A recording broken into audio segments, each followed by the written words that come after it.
Hello classmates and hello teacher and fellow classmates.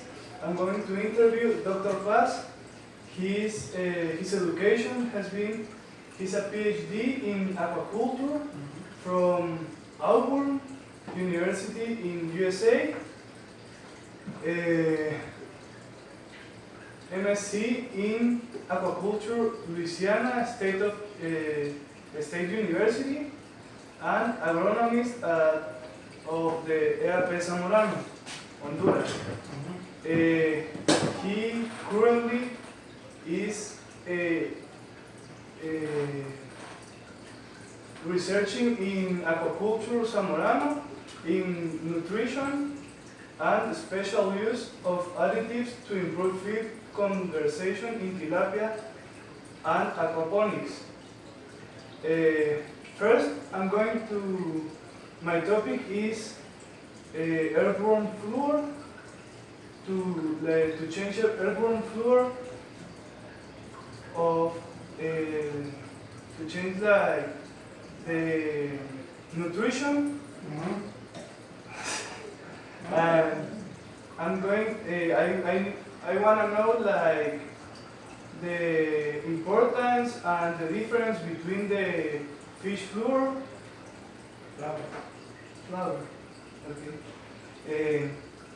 The first question is: have you heard about flour or to feed fish? Earthworm flour. Okay. Every diet that we use in aquaculture has a little bit of fish meal. It's meal, not flour. Even freshwater fish, we include a little bit of fish meal into the diet. And the problem is that people have started to look for alternatives because of cost. That's the first reason, cost. Second reason is people are worried about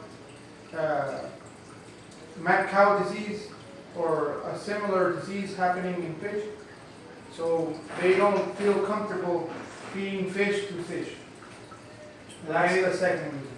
Doctor, I have heard that when you feed fish with meal fish, you have a little percentage that they start committing cannibalism.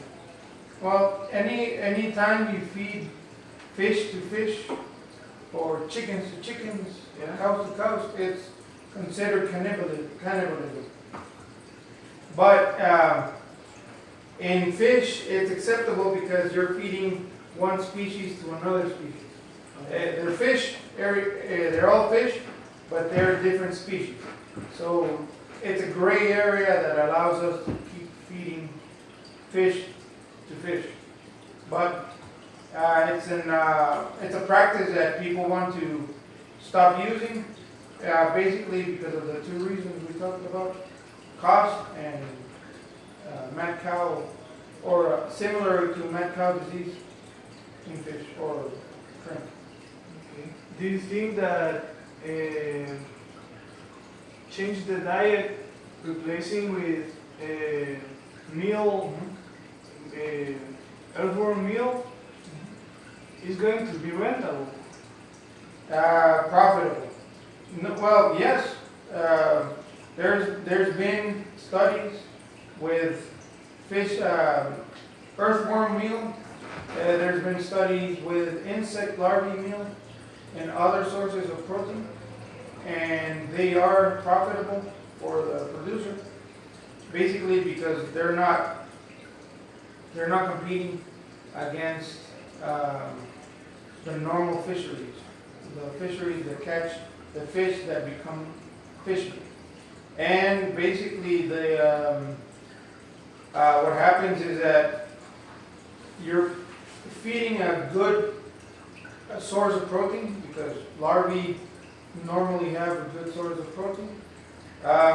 And the only problem is availability.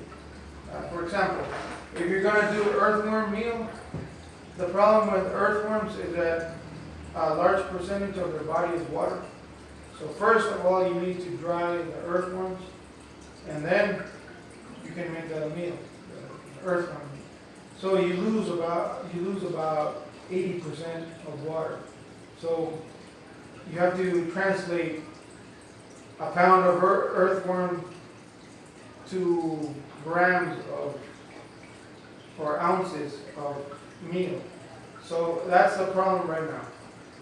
And that's why there's still research looking for other sources as well. And I have read that the earthworm meal is like it have the 20 amino acids, and 9 of them are the essential. Is a difference between the fish meal? Well, the essential amino acids are going to be found in all animals. That's why we keep using animals to produce feed. And since an earthworm is an animal, it's like eating. You could eat earthworm too, because it's rich in protein. It has all the essential amino acids. It has a good balance of amino acids. Bioavailability of amino acids is really good. Protein is really good. So the only problem is what we were talking about. It has so much water that you would have to process a lot of live earthworms to get a pound of earthworm meal. But you can start substituting fish meal with earthworm in order to reduce costs. Okay. And you think that if you change only in a period of the life of tilapia, it will be better, or it will have, like, if you change the meal in the first days, you will have a better feed conversion? Yeah. That's what people are doing because of availability. Plus, fish, just like any other animal, when they're little, when they're small, they require more protein than when they're big. So you can do substitution in the first 10-15 days, and then you can move to another plant-based protein diet, because we do use a plant-based protein diet.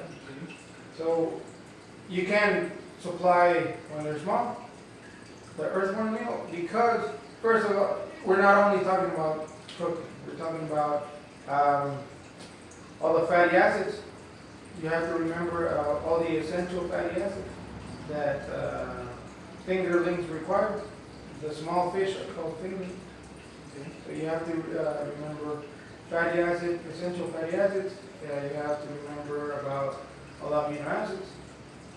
And because it's an animal, they do supply all the essential, or most of the essential fatty acids and amino acids.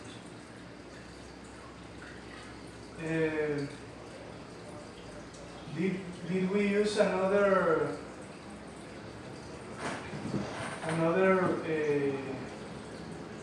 meal in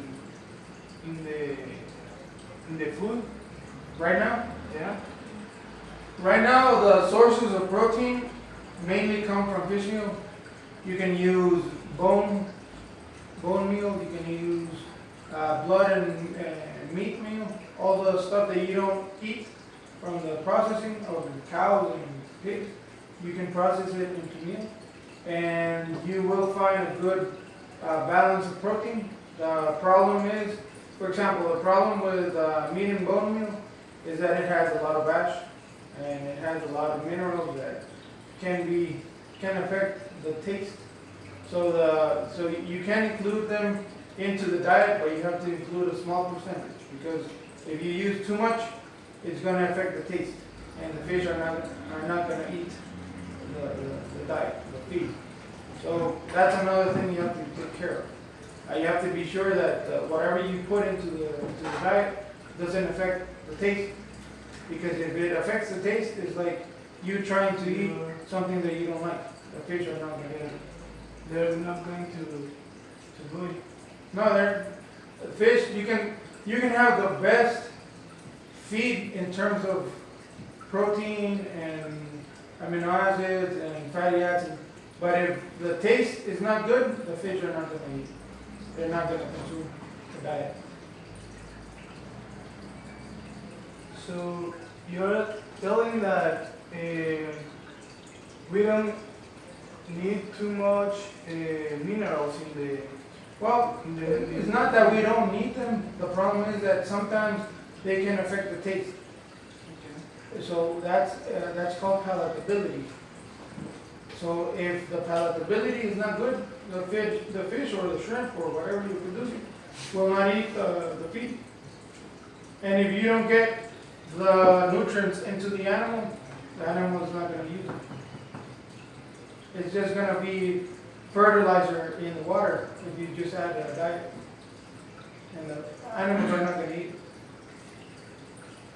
Doctor, one of the important things I think that is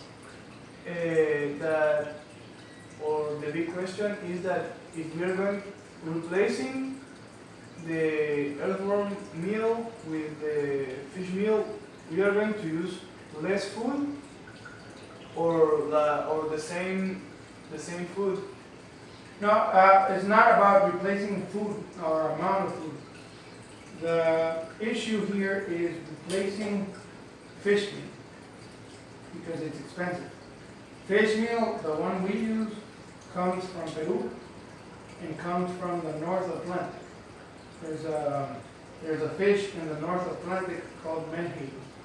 And the problem with those fish is that they're expensive because sometimes there's availability, sometimes there's no availability. So that causes the price to go up and down. It depends on climate change. It depends on currents. So sometimes you have good availability, the price goes down. Sometimes you don't have good availability and the price goes up. So if the price goes up in any ingredient, the feed you're making is going to be a lot more expensive. So if it's too expensive and you're trying to feed your fish a diet that's really expensive, yes, you're going to get growth and you're going to get production, but the costs of producing fish are going to be too high. So every day or every year, people are trying to find alternatives that you can add to the feed to lower the use of fish. And you think that you can make your fish to make your own fish meal? Yes, you can. You can substitute the normal diets, the pelleted, the little pellets. You can substitute with a lot of product. The problem is that first of all, you have to remember water stability. The pellet, the feed you're feeding has to be water stable, because if you add something to the water, as soon as it hits the water, it's going to start leaching nutrients into the water. So if it leaches too much, you're going to lose your nutrients, and the fish are not going to consume the nutrients. So it's like we were saying, you're trying to get the nutrients into the fish, not into the water. If it goes into the water, you're going to get a really nice phytoplankton bloom. The water is going to be green, but the fish are not going to grow. So you're trying to get the nutrients into the fish as quickly as possible, because the water, even good pellets, even good quality pellets, if they stay too long in the water, they're going to lose their nutrients. So you can add meals directly into the water, but they tend to lose their nutrients really fast because the particles are really small. Thank you, doctor. All right. Nice to meet you.